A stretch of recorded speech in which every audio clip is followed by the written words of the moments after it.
one of the things that always gets thrown around is the term guardianship. And it often gets discussed in an IEP meeting around 17 and a half. And then at that point, there are people around the table who ask, well, what's going to happen? Has an adult filed for guardianship? And that's the only question that gets asked. Has that been a similar experience? Have you had yes, and you've had that experience? Yeah, okay. And what comes up a lot, and it's nobody's, there's no fault for it, but what comes up a lot is that the discussion only is whether guardianship should happen or not. Oftentimes in an IEP meeting, right about 17 and a half, when parents are in the room and kids are starting to have, are also usually in the room and are starting to have more say about what happens in that IEP, and you're talking about transitions to adulthood, and then somebody says to the parent, have you filed for guardianship? Have you gotten information about guardianship?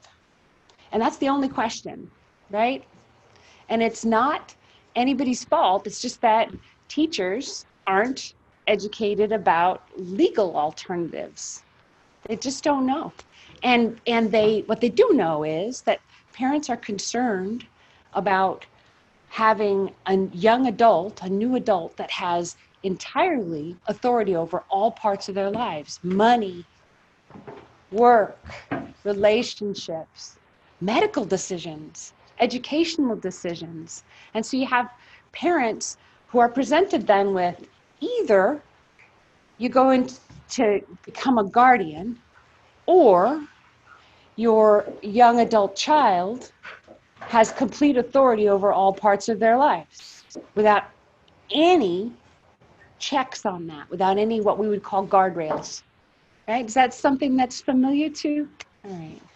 So what ends up happening is young people get put into what we would call an overly restrictive supervision, because guardianship is too much, and maybe not having anything is too little. So there's got to be that just right fit, right? For all kinds of things. He knows, yeah. There's the just right solution. Yeah. So how do you really balance of what that really means to individuals that is a part of that? Exactly. So I'm going to repeat this for the people who couldn't hear. He was saying, how do you weigh that for each individual that has to make that decision, or the families that make that decision, with the help of educators around the table and assessments that show how people are doing in different parts of their lives and in different parts of their skills. And that's a great question. And the idea really is that it isn't either or. You don't have to have just guardianship or nothing. And so what I'm going to talk about today, and I sold it as being supported decision-making agreements and other alternatives. I'm going to be honest right here and now. I'm mostly going to talk about supported decision-making agreements because that's what I love. And I will, because it's a courtesy to you, and because I know there are different just right fits. I'm going to talk about the other alternatives that are kind of along the little steps down from guardianship, because it may be that that's really appropriate for the student that you care about, or the student that you are, depending on who I'm talking to. Yes, and then I'm going to have you save until the end, because I've only got an hour. Go ahead, ask one more. What exactly is the weighing factor of determination of who actually needs guardianship, and what is based on that reason for that being so, versus a person being able to make a decision for themselves based on hopefully the education or the training or the knowledge that they have learned over the course of time? That is the crux. And here's my answer. I don't make my investment decisions. I've got a little pile of money that I've managed to get together for myself, my husband and I don't actually look at stocks and bonds and this and decide, I think I'm going to spend this much here. Now, I actually go to an investor who has a bunch of people who work for him and her, and they create this multi-layer, some risk and some, return, and it's this protected little bubble of, hopefully, of retirement, right? Yeah, but wait, I want to finish. You didn't let me finish. I let you finish. So what I'm trying to say is that I ask other people for advice when decisions matter to me, and I don't have skills or experience. Either I don't have the capacity in me, whatever I am, or I do. If I don't, then I ask my brother. You're not my brother, but I would.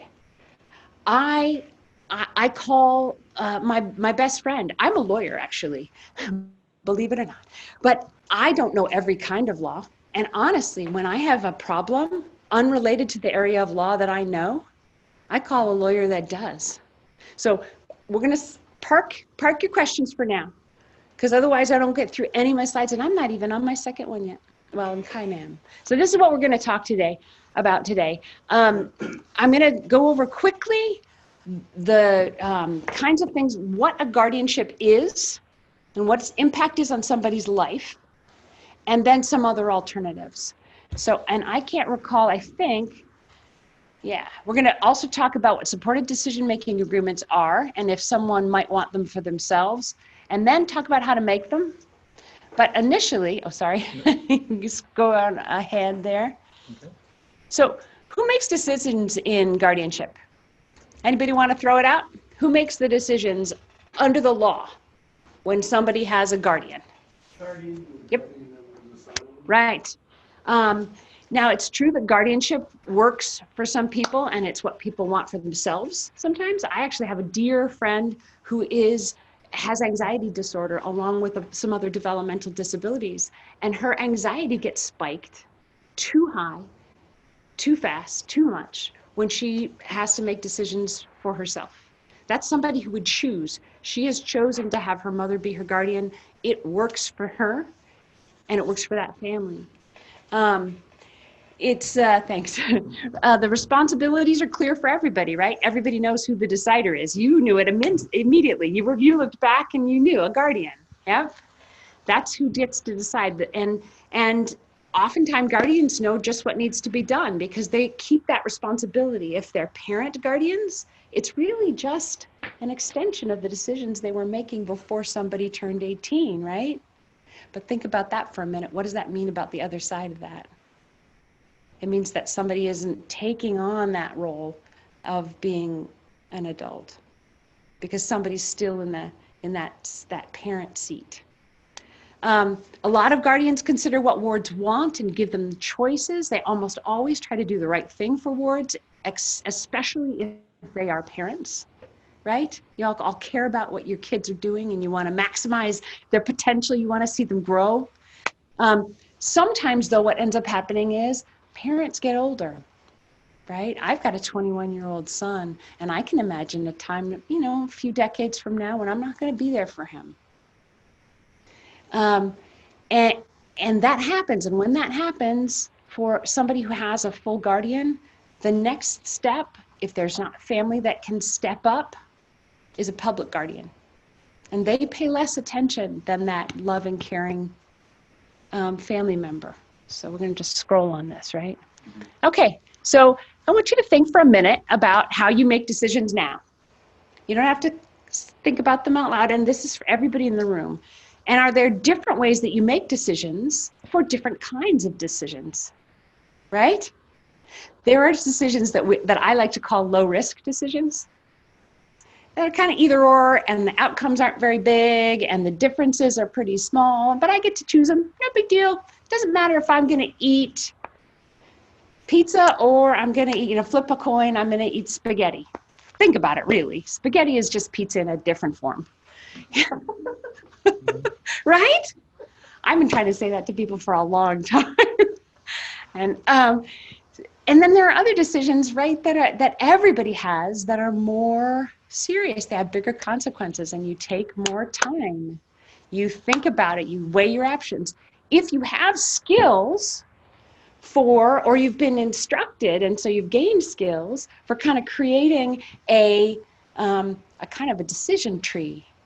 Well, I don't know. If I had this information, I could answer that better. And then you get that information. Oh, and then that means, oh yeah, the first thing I was thinking is definitely not going to be right. So I'm going to go down the second, but I'm not sure here whether blah or blah, right? Do you see where I'm going with that? And that actually is a learnable skill.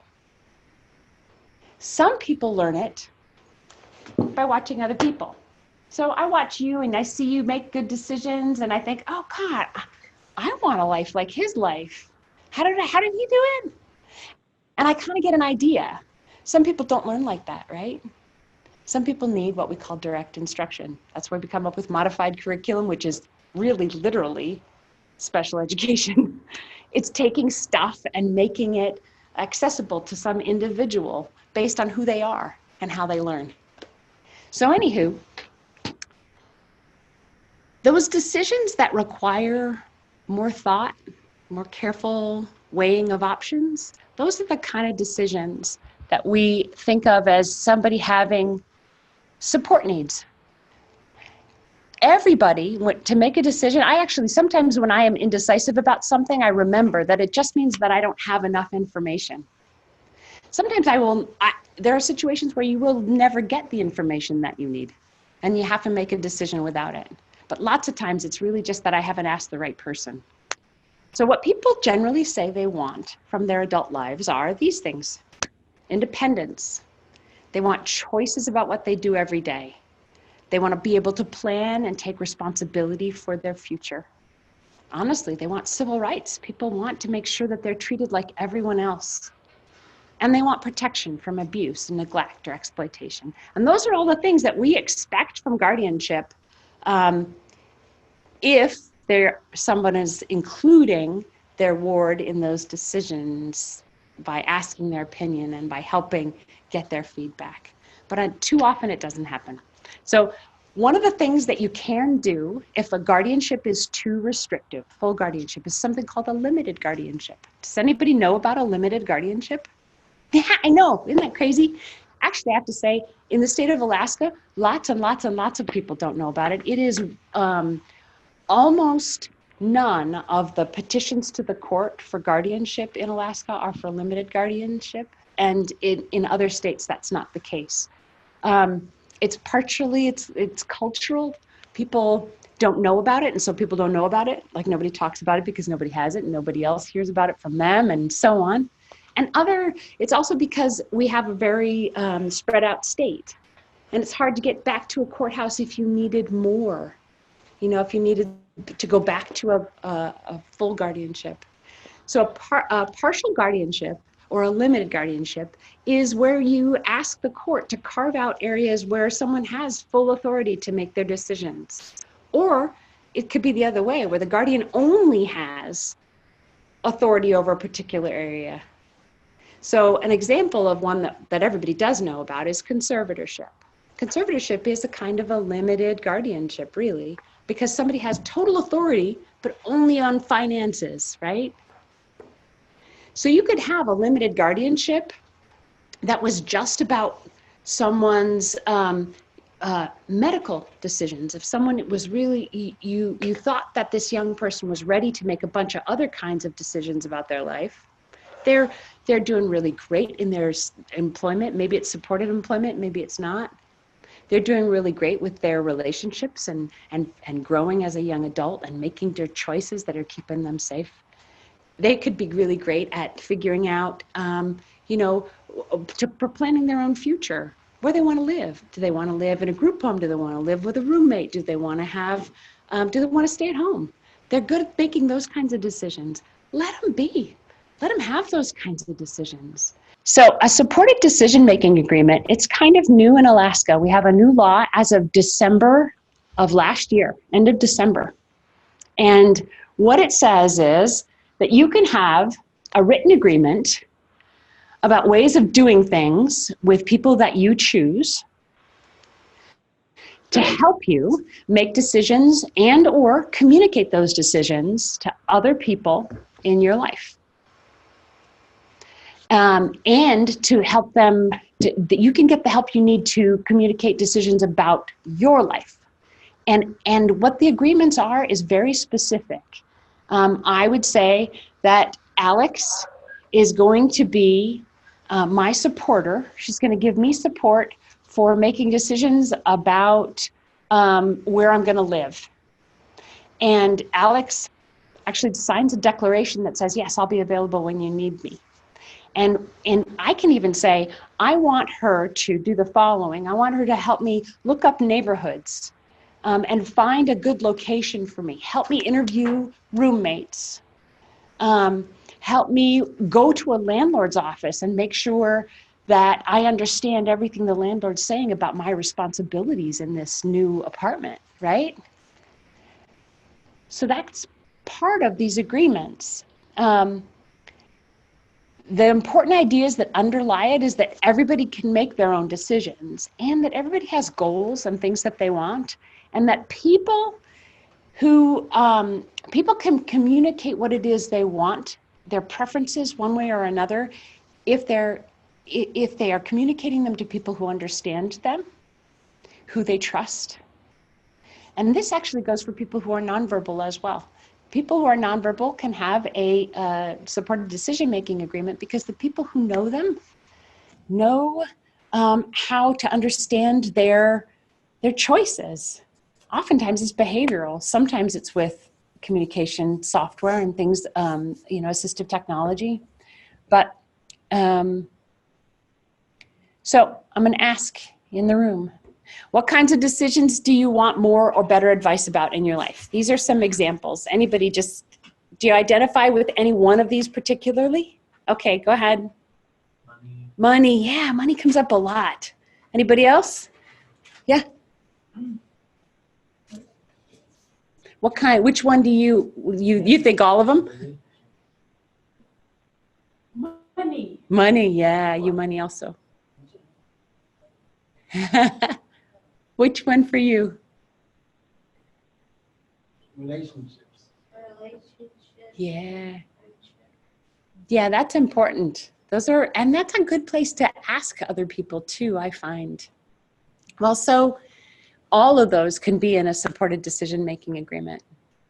You could have all of them. You could have none of them. Of course, that would make it useless to have it. But you could also have any pairing of them. I was part of the helping somebody develop one that's just for communication. I have a dear friend, and he's okayed me saying his story, but he has cerebral palsy, and it gives him difficulty communicating because of articulation in his mouth. And so it's hard for lots of people to understand him. And he's got a master's degree in public policy, and he's a busy advocate, and he's on boards, and he's got just a lot of irons in the fire all the time. But he often has, especially in banks, or when he's trying to get donations from businesses and organizations for some of the boards that he's on, people don't want to talk directly to him. They're not comfortable with it. And at the same time, especially with a bank and opening an account, for example, they don't want to interact with the person who's there to interpret for him,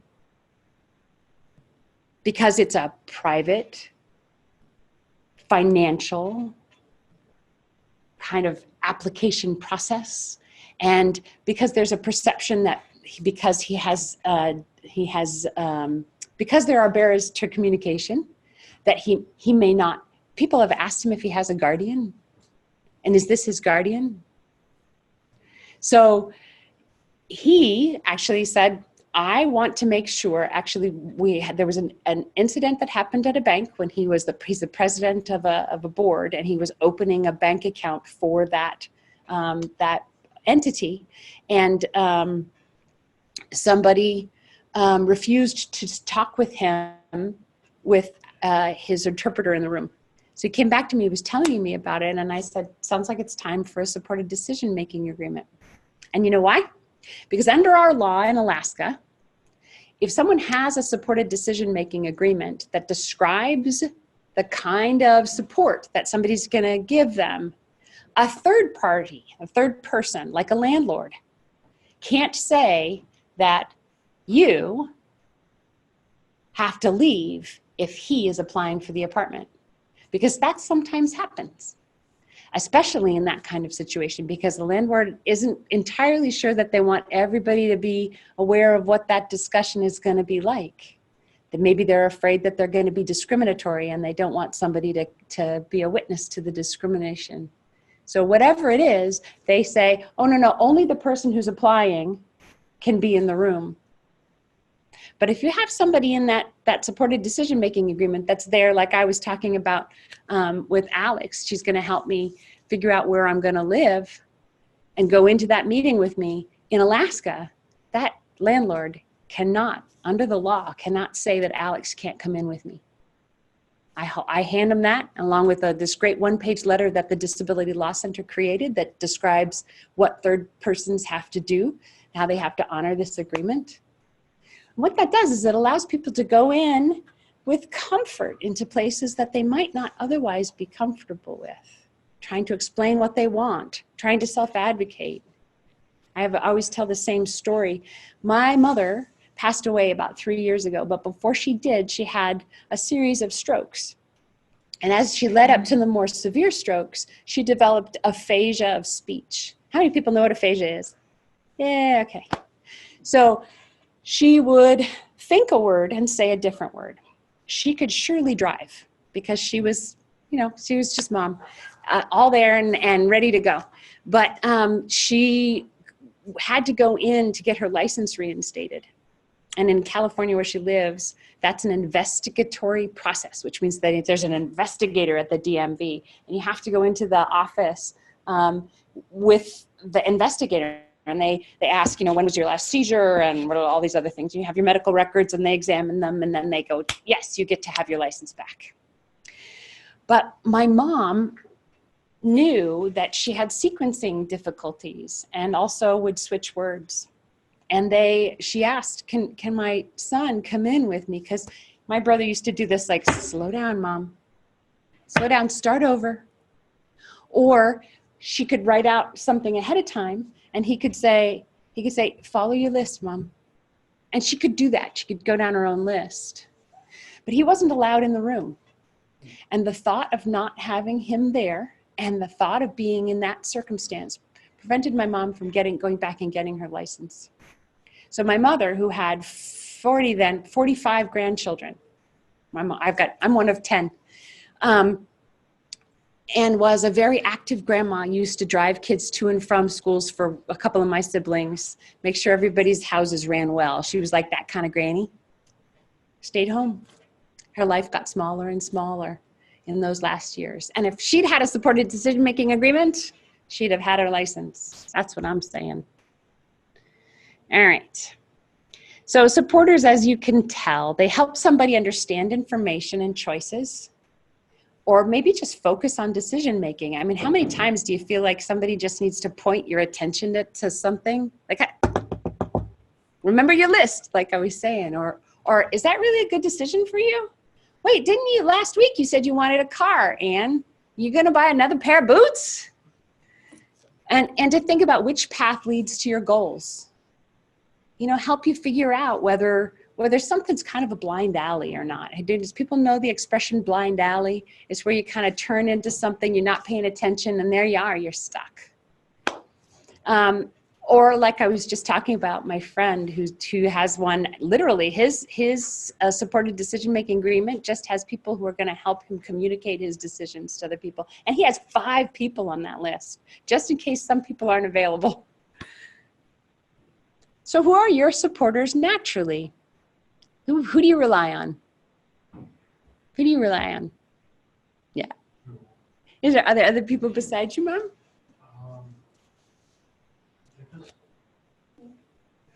Yeah, sure. That's a support. For sure it is. Mine too. Who do you rely on? Uh-huh.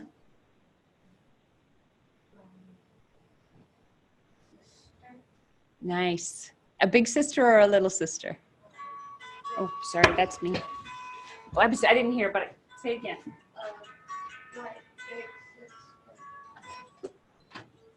That says check the ice in the cryo cuff. that my husband is home right now on the first night after really bad shoulder surgery. So fortunately, I did check the ice before I left. And my daughter's there. Sorry about that. Well, and it's good that you have some additional, a sib or two. Or do you have just one sib or more? Brother, sister? Oh, I see. That's why my parents had 10 kids. It was kind of nice because it was like we were a baseball team wherever we went. So some people have staff that are their friends, and that's a real support. And then there are other people around. Like one of the things that we thought about later on for lots of people who've grown older is they end up going back to former teachers are part of the people's support networks. Because teachers know you really well, they've known you a long time, and they have a good sense of what's available in a community. So having a teacher who's your supporter for making educational decisions after you leave public school, whether you age out or whether you graduate, somebody who can say, hey, have you heard about the tapestry program? Or, hey, well, I know so-and-so over at UAA, let's see what we can do. That kind of person is a supporter. What we try to talk about with supported decision-making agreements is having a team of supporters, and there's a reason. What the research shows, so there have been people starting to look at these and count stuff. So one of the things that they counted was how does it compare for people who just have a guardian? Are they safer? Are they more community engaged? Are they out doing stuff? Do they have jobs? Are they getting out daily? And do they have groups of friends and so on? And there's some mixed information. There's not really good data about most of this, but the one thing that we have really good information about is that the difference between people who have just a single supporter, like a guardian, and people who have teams of support through less restrictive kinds of things like a person-centered plan or through a supported decision-making agreement is they have 60% more likely to have supported employment. For some reason, and it's even apples to apples, not talking about sort of ability level or anything. People have more jobs.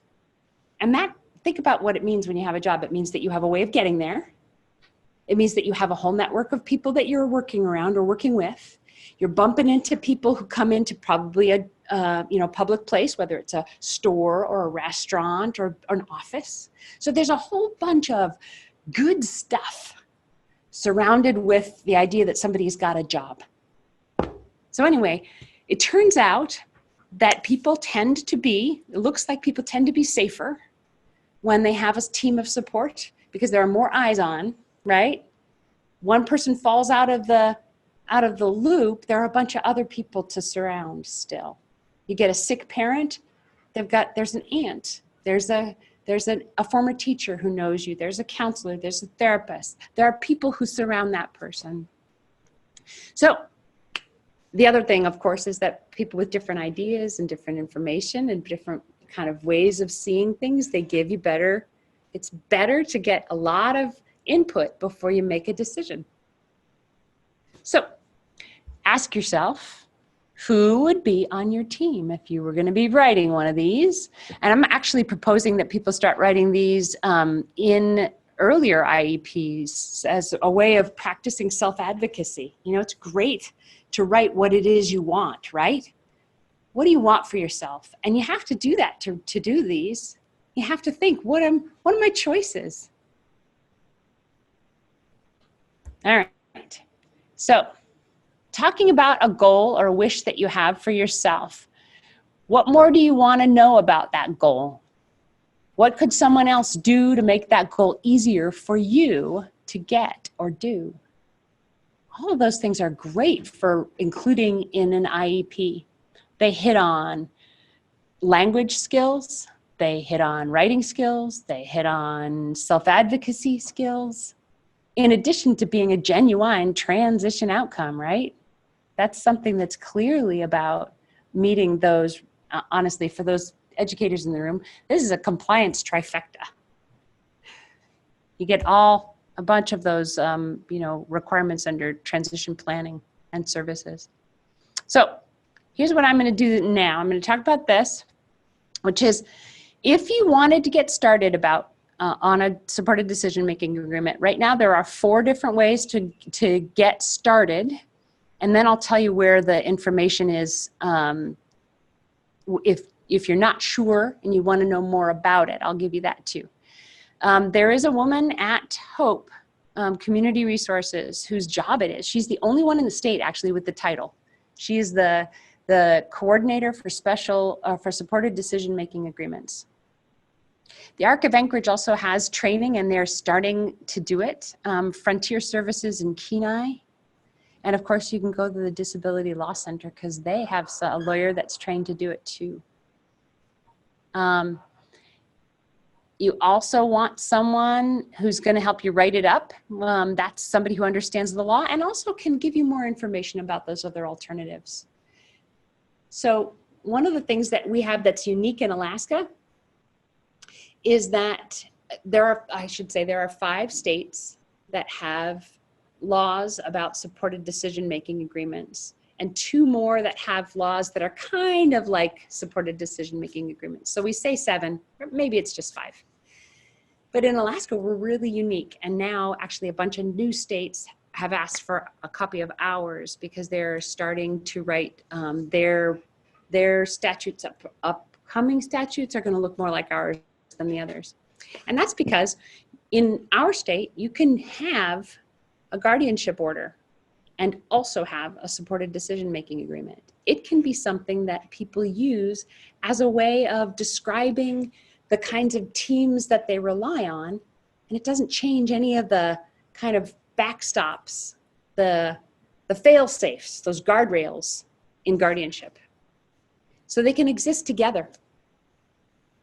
And in fact, the Guardianship Association, one of their position is that supported decision-making agreements should be inside of or embedded in every guardianship, because the rules, the laws that describe how guardians should behave, they're called best practices. Supported decision-making agreements are almost exactly the same requirements as in those best practices. It's asking somebody what their goals are, maximizing independence, consulting them on individual decisions, all of those things. That's all in the law, and that's best practices for guardians. And that's what these things do. We have a form that's easy to fill in. It's the Alaska Agreement Form. It allows you to attach other documents that help you with the plan, including our power of attorney for educational decision making. We could put that on that agreement form and say, my mother is going to help me make my educational decisions, and see the attached power of attorney, and also, you don't need it for a power of attorney if you've already got one, but if you had another, like a medical decision making, you could put your release of information attached onto the back of it. There's a place where you have a box that says, does this require a release of information? Yes, it does. And then in parentheses says attached to the back. So it's all kind of just add water for those things.